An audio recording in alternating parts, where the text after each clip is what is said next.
अगर नरेंद्र मोदी जी ने कहा था 11 साल पहले कि जो लाल आंख हमारे तरफ कोई लाल आंख करके देखेगा उसकी आंखें निकाल लेंगे और कराची और लाहौर में घुस जाएंगे, ऐसे ऐसे वादे किए थे कि देश की जनता मोहित होकर उनके साथ हो गई। 11 साल बाद क्या हुआ? देश में सबसे बड़ा बेरोजगार देश दुनिया में भारतवर्ष हो गया, सबसे बड़ा कर्जदार देश भारतवर्ष हो गया, पर कैपिटा इनकम आम आदमी की कमाई घट गई। धीरे धीरे गरीब का हिस्सा 80 करोड़ राशन देश में बंटने लगा। गरीब में जो पढ़े लिखने की स्वभाव था, इच्छा थी, शक्ति थी, आम आदमी की आर्थिक स्थिति ऐसी बची नहीं कि अपने बच्चों को पढ़ा सके। मैं मानता हूं कि एक तरफ है मोदी जी का विज्ञापन, एक तरफ है आदिवासी परिवार की गरीबी, एक तरफ है नरेंद्र मोदी का सबका साथ सबका विकास। अडानी अंबानी जैसों का साथ दिया तो उनकी इनकम हो गई 5-5 हजार करोड़ रुपया बढ़ गई, 5-5 हजार गुना बढ़ गई। और इधर लाडली बहना को 40 रुपए रोज 1200 रुपए के हिसाब से मिलने लगे। इनका साथ दिया तो 40 रुपए रोज दिए, और अडानी और अंबानी का साथ दिया तो अरबों खरबों। दुनिया में जितना सार्वजनिक सेक्टर में भारतवर्ष का जितना हिस्सा है 20 लाख करोड़ के आसपास, उतनी सिर्फ अडानी जी और अंबानी जी की अलग अलग इनकम हो गई है। मतलब पूरे देश का जो उद्योग व्यवसाय है उतना अडानी जी का अकेले का, और इधर लाडली बहना को 40 रुपए। ऐसा सबका साथ सबका विकास दिया नरेंद्र मोदी ने। साथियों, अभी हमने देखा कि पाकिस्तान से भारत का युद्ध हुआ। क्यों हुआ? कि भारत के परिवार के लोगों को वहां के लोग आए और धर्म के आधार पे पूछ के हत्या कर दी। ये षड्यंत्र क्या था? ये षड्यंत्र था कि भारत में अराजकता हो, यहाँ नफरत फैले, यहाँ दंगे हो। ये पाकिस्तान से आवाज आई थी, आतंकवादियों ने यहाँ उसको मूर्त रूप दिया। नरेंद्र मोदी जी ने बिहार में भाषण दिया, राहुल गांधी जी ने दिल्ली में कहा कि मुंह तोड़ जवाब दो।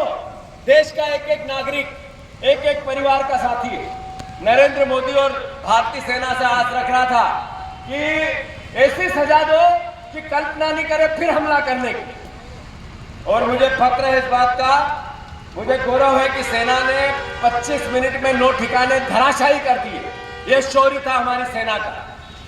साथियों, पर इसके बाद क्या हुआ? इसके बाद एक युद्ध विराम ट्रंप ने किया, अमेरिका के राष्ट्रपति ने किया। ये देश की अस्मिता पर उन्होंने सवाल खड़ा किया। अगर युद्ध विराम करना था तो भारत के प्रधानमंत्री ने करना था, हमारे विदेश मंत्री ने करना था, हमारे रक्षा मंत्री ने करना था। क्या कारण है कि ट्रंप ने कहा कि सीज फायर हो? यानी क्या नरेंद्र मोदी ट्रंप के हिसाब से चलते हैं? सवाल है देश के सामने कि ट्रंप ने एक बार नहीं कहा, 2 बार नहीं कहा, 3 बार नहीं कहा, 4 बार कहा, और भारत सरकार ने जवाब नहीं दिया। जब मोदी जी आपके साथ पूरा देश है, पूरा विपक्ष है, देश का एक एक नागरिक है, तो आप किस भाव से ट्रंप के इशारों पे चलते हो? ये सवाल देश के सामने है या नहीं? फिर विदेश मंत्री ने कहा, हमारे विदेश मंत्री ने, कि हमने पाकिस्तान को पहले बता दिया था कि कहां पे हम हमला करेंगे। तो एक तरफ तो आप कह रहे थे कि हम पाकिस्तान को निस्तानाबूद कर देंगे, और दूसरी तरफ विदेश मंत्री कहते हैं कि हमने पहले आगाह कर दिया कि हम आपको कहां पर हमला करेंगे। तो ये तो एक तरह से देशद्रोह है, ये तो एक तरह से मुखबिरी है, ये तो देश के साथ धोखा है। इसको भारतवर्ष का नागरिक देखे, समझे, सोचे और विचार करे। इसीलिए हमने संविधान सभाएं रखी है पूरे प्रदेश में, हर जिले में। इसीलिए हमने जय हिंद सभा रखी है कि सेना के सम्मान के लिए। अभी नरेंद्र मोदी जी ने वडोदरा में सोफिया कुरैशी के परिवार के साथ, जो कर्नल थी, उनके साथ फोटो खिंचाया, फोटो सेशन हुआ। अरे नरेंद्र मोदी जी, आप सोफिया कुरैशी के परिवार के साथ फोटो खिंचाने से पहले उसको गाली देने वाले मंत्री को तो हटा देते, विदेश को तो बर्खास्त कर देते। आपने जो देवड़ा ने कहा कि सेना नरेंद्र मोदी के चरणों में है, उसको तो पद से बर्खास्त कर देते, वो नहीं किया, पर फोटो सेशन कराया। ये देश के सामने सवाल है। आदरणीय साथियों, हमें विपक्ष की भूमिका मिली मध्य प्रदेश में भी और देश में भी। हमें जनता की लड़ाई लड़नी है, इसका हमें जनादेश है जनता की तरफ से। हमें इन पत्रकारों की भी रक्षा करनी है। ये लोकतंत्र का चौथा स्तंभ है। जब ये संजय पाठक के खदानों के खिलाफ लिखते हैं तो इनको भी डराया और धमकाया जाता है। ये किसी माफिया के खिलाफ जाते हैं तो कई मध्य प्रदेश में पत्रकारों पे भी हमले होते हैं। ये जब अपनी कलम चलाते हैं तो भोपाल हो, भिंड हो, उधर धार हो या कई जिलों में मुरैना हो, कई जिलों में इन पर अत्याचार और अनाचार होता है। इनकी रक्षा करना भी विपक्ष का दायित्व है, पर इनका भी दायित्व है विपक्ष का साथ है। हमारी बात कहे, जनता की बात कहे, हम जो कह रहे हैं उसको साथ दें। आपके बगैर हम नहीं है और हमारे बगैर आप नहीं हो। दोनों का चोली दामन का साथ है। इसलिए नहीं कि हमें कोई स्वार्थ की पूर्ति करनी है, इसलिए कि हमें मध्य प्रदेश की सेवा करनी है, लोकतंत्र को बचाना है, इस सरकार के कुचक्र को जनता के सामने ले जाना है। अभी मोदी जी आ रहे हैं भोपाल, मैं उनसे कुछ सवाल करना चाहता हूं। आपने 5 गारंटी दी थी 1.5 साल पहले। आपने कहा था 3000 बहनों को देंगे, देने लगे क्या? अरे 3000 बहनों को मोदी गारंटी थी, मिलने लगे क्या? आपने कहा था 2700 का गेहूं खरीदूंगा, खरीदने लगे क्या? आपने कहा था 3100 का धान खरीदूंगा, खरीदने लगे क्या? आपने कहा था 450 का गैस सिलेंडर दूंगा, देने लगे क्या? आपने कहा था 2.5 लाख नौकरियां मध्य प्रदेश में दूंगा। किसी के बच्चे को नौकरी मिली क्या? ये पत्रकारों में, परिवारों में से किसी को मिली क्या? नहीं मिली। तो मोदी जी से ये सवाल बनते हैं कि नहीं बनते?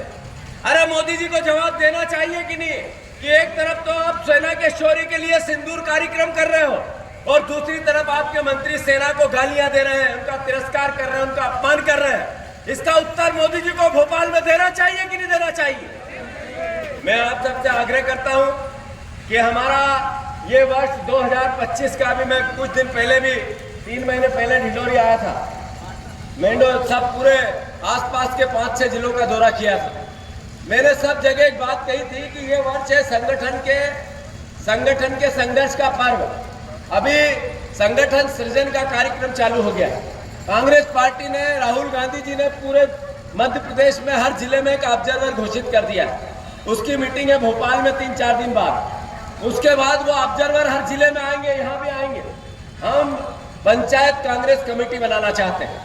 जितने भी हमारे फ्रंटल ऑर्गेनाइजेशन है उनको जमीन पे उतारना चाहते हैं, पंचायतों में बनाना चाहते हैं, वार्ड कांग्रेस कमेटी बनाना चाहते हैं, जिसमें सब महिला कांग्रेस, यूथ कांग्रेस, एनएसयूआई, हमारे सारे मोर्चा संगठनों का गठन करना चाहते हैं। इसके साथ ही हम ब्लॉक अध्यक्ष ऐसा बने जो जनता की पसंद का, जिला अध्यक्ष ऐसा बने जो जनता की पसंद का हो। ब्लॉक अध्यक्ष के कहने पे विधानसभा का टिकट मिले, उसकी रिक्वायरमेंट महत्वपूर्ण है। जिला अध्यक्ष की ताकत ऐसी हो कि सांसद और विधायक के टिकट में उसके बगैर मिल ही नहीं सकती, इतनी हैसियत है जिला अध्यक्ष की हो। इस तरह का संगठन बनाना चाहती है कांग्रेस। बनाना चाहिए कि नहीं बनाना चाहिए? तो ये वर्ष संगठन संघर्ष पर्व का है। जबलपुर में जय हिंद संविधान सभा है। मैं आप सबको आमंत्रित करता हूं, सभी परिवार के लोग यहाँ जो उपस्थित हैं उनसे भी आह्वान करता हूं कि हमें विपक्ष का दायित्व मिला है। मध्य प्रदेश देश में करप्शन में नंबर 1 है। ये मैं नहीं कह रहा हूं, नरेंद्र मोदी के एनसीआरबी के आंकड़े कह रहे हैं। मध्य प्रदेश महिलाओं के बलात्कार में नंबर 1 है। ये मैं नहीं कह रहा हूं, नरेंद्र मोदी की एनसीआरबी की रिपोर्ट कह रही है। मध्य प्रदेश महिलाओं के गायब होने में नंबर 1 है। ये मैं नहीं कह रहा हूं, एनसीआरबी की रिपोर्ट कह रही है। यहाँ मातृ मृत्यु दर सबसे ज्यादा, यहाँ बच्चा मृत्यु दर सबसे ज्यादा, यहाँ कुपोषण सबसे ज्यादा। ये मैं नहीं कह रहा हूं, ये नरेंद्र मोदी जी की एनसीआरबी की रिपोर्ट कह रही है। यहाँ पर सबसे ज्यादा करप्शन होता है, सबसे ज्यादा माफिया राज है। ये यहाँ पर किसानों की आत्महत्या सबसे नंबर 1 हो रही है। यहाँ आदिवासियों पर अत्याचार, अनाचार में हम नंबर 1 आ गए। हमारी अर्थव्यवस्था देश में सबसे बड़ी कर्जदार अर्थव्यवस्था मध्य प्रदेश की हो गई, और ये इसलिए हुई कि हमने एक तरफा वोट बीजेपी को दिया। मध्य प्रदेश की जनता ने एक तरफा कमल के फूल पे एक ठप्पा ठोका। अब हमारी और आपकी ड्यूटी है इस कुशासन से मध्य प्रदेश को निकालना। मैं आप सबसे आग्रह करता हूं, साधुवाद देता हूं, धन्यवाद देता हूं कि आप सब इस संगठन सृजन के कार्यक्रम में हिस्सा लेंगे, संविधान बचाने के संकल्प में राहुल गांधी का साथ देंगे, देश की अस्मिता, देश की सेना, देश के भारत माता के सम्मान के लिए अपना सर भी कटाना पड़े तो हमेशा तैयार रहेंगे। इसी भाव के साथ साधुवाद, धन्यवाद। भारत माता की